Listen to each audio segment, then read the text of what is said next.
Welcome back to Studio Life, everybody. First thing I want to say is a massive thank you. We got to the 10,000 subscribers. I'm very pleased with that. Thank you so much. Means a lot. It's really good. I'm glad so many people are subscribing these days. The numbers have really started going up at a rate recently. I massively appreciate that. I also want to say a big shout out to Dan. How you doing, man? Miss you. Thank you for helping me get at least 9,000 of those. That means a lot. It's a big deal. Thank you to everybody. Anyway, let's crack on. Today we're going to be looking at something much requested. We looked at the Relab 176 recently. That caused a bit of a stir. People got very excited about that. Then we looked at an older plugin, the Klanghelm MJUC, and a lot of people realised that was a sort of bit of a slept-on plugin. That sounds amazing. And loads of people asked me to have a look at something else. So today we're going to look at that something else, but I'm not going to tell you about that just yet. First of all, a bit of an update of what's going to be happening around here in the near future. My studio, which I've been in for, I think I've been in here for 2 years now. I think I built this about 2 years ago. Yeah, it was. It's nearly September. So I was building it 2 years ago in September. I thought it was time for a refit. So some custom studio furniture is being built as we speak. This will all be going, new stuff will be coming, and there's a bit of a hardware change up, not a massive change up, but some new bits of gear just because they're things I wanted to have, if I'm being honest, and things that I think will add to my mastering and mixing toolkit. So let's have a quick look at what they are coming up. So there's the Carnaby HE2 from Cranbourne Audio. I've wanted one of these for a while, tested one out at Gearfest, liked it very much. So that's going in the rack very soon, and I'll be doing a full review and test on here, obviously. And then something from Golly. I am a big Golly fan.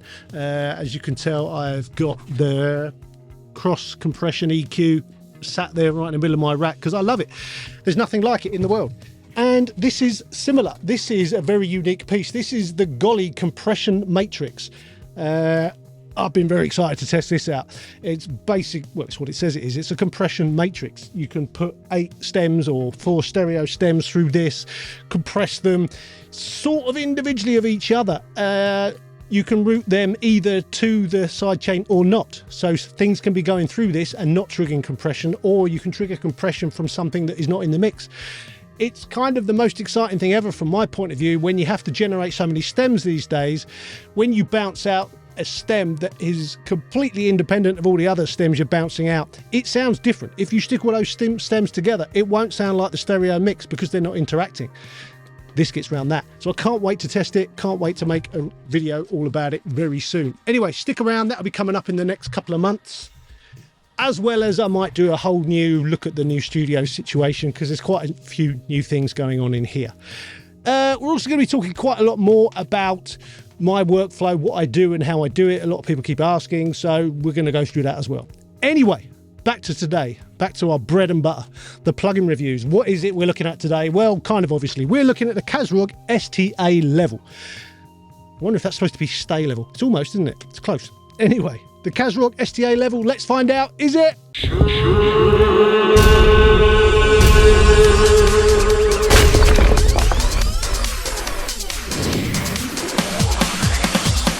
Yes, the mad interest in old 176 modelled plugins is in full flow, isn't it? Everyone's suddenly decided this particular brand of Verimoo compressor from, I think, 1956 is what everyone suddenly wants to use.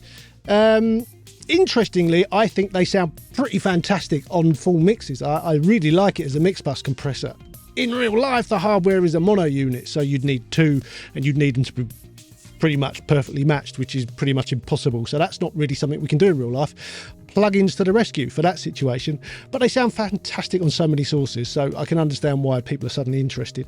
Anyway, let's look at the Kazrog and see how it stands up against the Relab 176 and also the Klanghelm MJUC.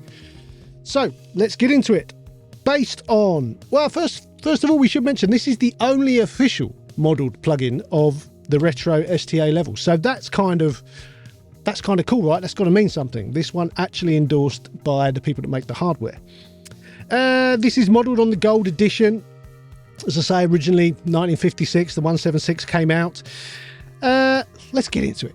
Starting from the left, we have a big input knob. On the other side, we have a big output knob. We then have the mode. You can select it between single, double or triple mode. Below that, we have the recovery time, otherwise known as the release. Go from slow to fast. There is no adjustment of the attack, only the release. We then have the power light and we have the power switch, VU in the middle. I say VU, it shows compression. So it's, how much gain reduction you're getting. That's about it. You can go into the other menus on the little thing there. You can set the entropy, which is kind of how much analogness is going on, how much sort of messing with the signal is going on in an analog way. You can set the mix level, and you can set the size of the GUI, which is really nice. You can have it really quite huge. Appreciate that a lot these days. Some companies still don't get that. We need much bigger plugins. We're using higher resolution screens, so they come out tiny sometimes. Let's have them bigger so we can see them. Let's talk about it in use. It does sound fantastic. I'm not going to get into which sounds best out of the Relab, the Kazrog and the Klanghelm. To me, they all sound pretty good. They don't sound the same. They are close, definitely close. You can make your own judgments over where you want to put your money, but I'd test them all out if I was you.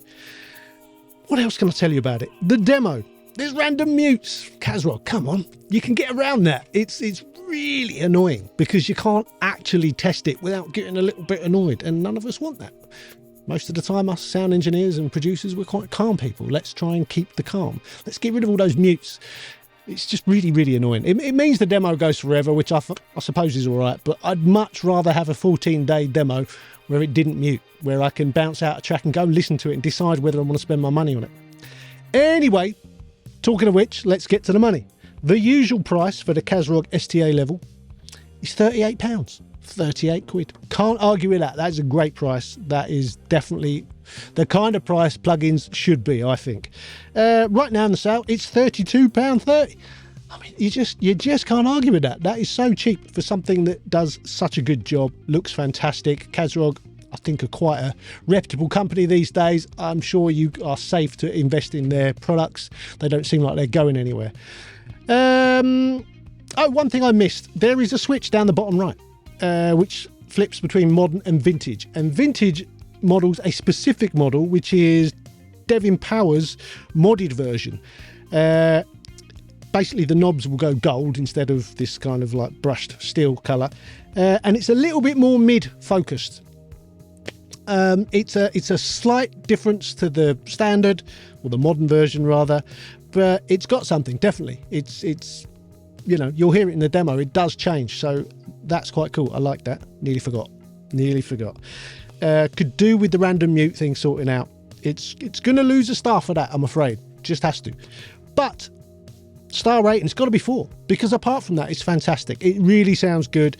You'll see in the demo at the end, it's got that thing. It's got that tubey, very new, gluey magic that these boxes are really good at delivering.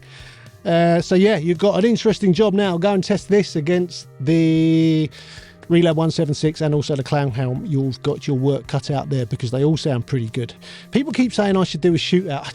I just think that's a recipe for disaster. People are going to claim to have magic ears and hear things with certain ones that they can't hear with others. It's just preference. They all sound great. Pick the one you like the best. Pick the company you prefer the most. Simple as that.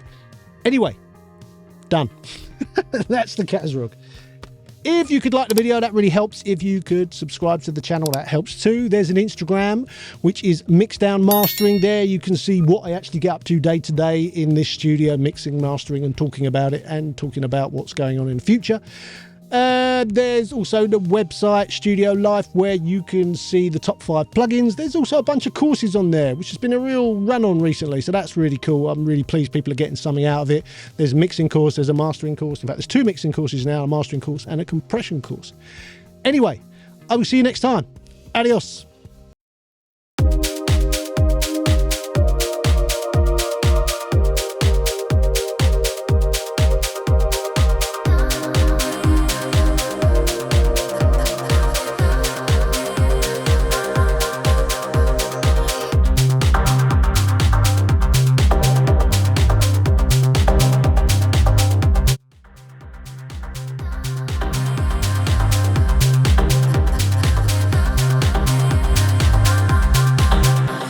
You're calling my phone.